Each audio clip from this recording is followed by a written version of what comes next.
Hi friends, welcome back to my channel financial doctor Srinivas. ఈరోజు మన ఛానల్లో ఒక ఇంపార్టెంట్ సిరీస్ స్టార్ట్ చేస్తున్నాం. అది లైఫ్ ఇన్సూరెన్స్ గురించి. ఈ సిరీస్ అంతా చూస్తే మీరు లైఫ్ ఇన్సూరెన్స్ గురించి ఏజెంట్ కంటే బెటర్గా తెలుసుకోవటం guarantee. So let's begin. Life insurance గురించి తెలుసుకునే ముందు మీకు చిన్న స్టోరీ చెప్తాను. ఒక హ్యాపీ ఫ్యామిలీ ఉంది. ఫ్యామిలీలో husband single earning member. So తనతో పాటు వైఫ్, ఇద్దరు బ్యూటిఫుల్ కిడ్స్ అండ్ ఇద్దరు ఏజింగ్ పేరెంట్స్ ఉన్నారు. లైఫ్ అంతా స్మూత్గా వెళ్తుంది. బట్ అన్ఫార్చునేట్లీ ఒకరోజు హస్బెండ్కి హార్ట్ అటాక్ వచ్చింది. ఆ ఫ్యామిలీ అతను ఒక్కడనే కోల్పోలేదు. They lost the income, they lost the stability, they lost the dreams. Gold ఉండొచ్చు, ఇల్లు ఉండొచ్చు, కారు ఉండొచ్చు, కానీ రెగ్యులర్ ఇన్కమ్ లేకపోతే లైఫ్ బంద్ అయిపోయినట్టే. So life insurance is not about money. Life insurance అంటే మీరు లేనప్పుడు కూడా మీ ప్రేమ మీ ఫ్యామిలీ మీద కంటిన్యూ అవ్వటం.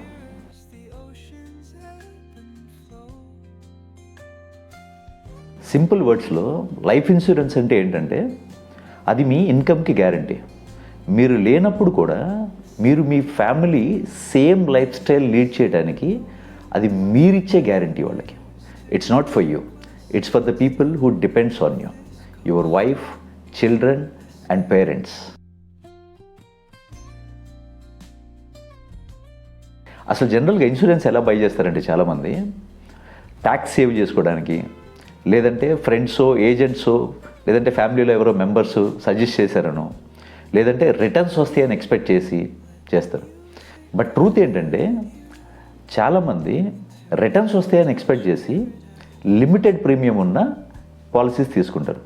ఫైనల్లీ లిమిటెడ్ రిటర్న్స్ వస్తాయి and no protection for family. So ఈ వీడియోలో ఫస్ట్ క్లారిటీ ఏంటంటే insurance is for protection, investment is for growth. Don't mix the both.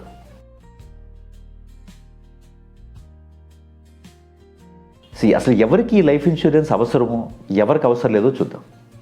So ఎవరైతే మ్యారేజ్ అవుతుందో, ఎవరికైతే పేరెంట్స్ డిపెండెంట్స్గా ఉంటారో, ఎవరికైతే చిల్డ్రన్ ఎడ్యుకేషన్ రెస్పాన్సిబిలిటీస్ ఉంటాయో, ఎవరికైతే లోన్స్ ఉంటాయో, ఎవరైతే ఫ్యామిలీలో ఓన్లీ ఎర్నింగ్ మెంబర్గా ఉంటారో వాళ్ళు లైఫ్ ఇన్సూరెన్స్ కంపల్సరీగా తీసుకోవాలి.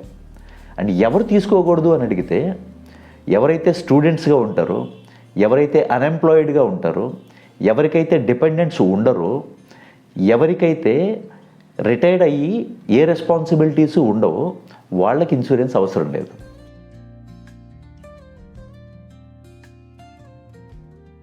లైఫ్ ఇన్సూరెన్స్ ఎంత తీసుకోవాలి అనేది అది ఒక ర్యాండమ్ నెంబర్ కాదు, అదొక సైంటిఫిక్ క్యాలిక్యులేషన్. అది ఎంత తీసుకోవాలి అనేది మన హెచ్ఎల్వి మీద డిపెండ్ అయి ఉంటుంది. హెచ్ఎల్వి అంటే హ్యూమన్ లైఫ్ వాల్యూ. సో మనం ఇన్సూరెన్స్ తీసుకునేటప్పుడు ఈ హెచ్ఎల్వి పాత్ర చాలా ఇంపార్టెంట్ ప్లే చేస్తుంది. సో ఈ హెచ్ఎల్విని ఎలా క్యాలిక్యులేట్ చేయాలి? హెచ్ఎల్విని క్యాలిక్యులేట్ చేయాలి అంటే మీ annual salary into 15 years plus మీకు ఏదైనా లోన్స్ ఉంటే ఆ లోన్స్ ప్లస్ మీ future responsibilities. So for example mister A అనే వ్యక్తికి 8 lakhs శాలరీ ఉంది అనుకొని అతనికి ఒక 20 lakhs హోమ్ లోన్ ఉంది ప్లస్ చిల్డ్రన్ ఎడ్యుకేషన్ కోసం 20 lakhs కావాలి అనుకుంటున్నారు. సో అతని హెచ్ఎల్వి ఎలా ఉంటుంది అంటే 8 lakhs into 15 plus 20 lakhs loan plus 20 lakhs children education, టోటల్గా 1.6 crores. సో 8 lakhs శాలరీ ఉన్న ఒక వ్యక్తి ఇన్సూరెన్స్ తీసుకోవాలి అంటే 1.5 crores నుంచి 1.6 crores వరకు తీసుకోవాలి. అంతేగాని నాకు 25 lakhs పాలసీ ఉంది, 50 lakhs పాలసీ ఉంది అంటే your family is not safe. So now you understood life insurance అంటే love plus responsibility. It's not a tax saving product. So ఇప్పుడు మనకు క్లారిటీ వచ్చింది. ఇన్సూరెన్స్ ఎవరు తీసుకోవాలి, ఎందుకు తీసుకోవాలి, ఎంత తీసుకోవాలి అనేది. నెక్స్ట్ బిగ్ క్వశ్చన్ ఏంటంటే ఏ టైప్ ఆఫ్ పాలసీ తీసుకోవాలి? చాలా పాలసీస్ ఉన్నాయి. ఏ టైప్ ఆఫ్ పాలసీ తీసుకోవాలి? టర్మ్ పాలసీ తీసుకోవాలా, ఎండోర్మెంట్ పాలసీ తీసుకోవాలా, మనీ బ్యాక్ పాలసీ తీసుకోవాలా, యూలిప్ తీసుకోవాలా, లేదంటే హోల్ లైఫ్ పాలసీ తీసుకోవాలా అని. అండ్ ఏది బెస్ట్, ఏది వర్స్ట్, మన లైఫ్కి ఏది సెట్ అవుతుంది, ఈ క్వశ్చన్స్ అన్నిటికీ ఆన్సర్స్ నెక్స్ట్ వీడియోలో డీటెయిల్డ్గా ఎక్స్ప్లెయిన్ చేస్తాను.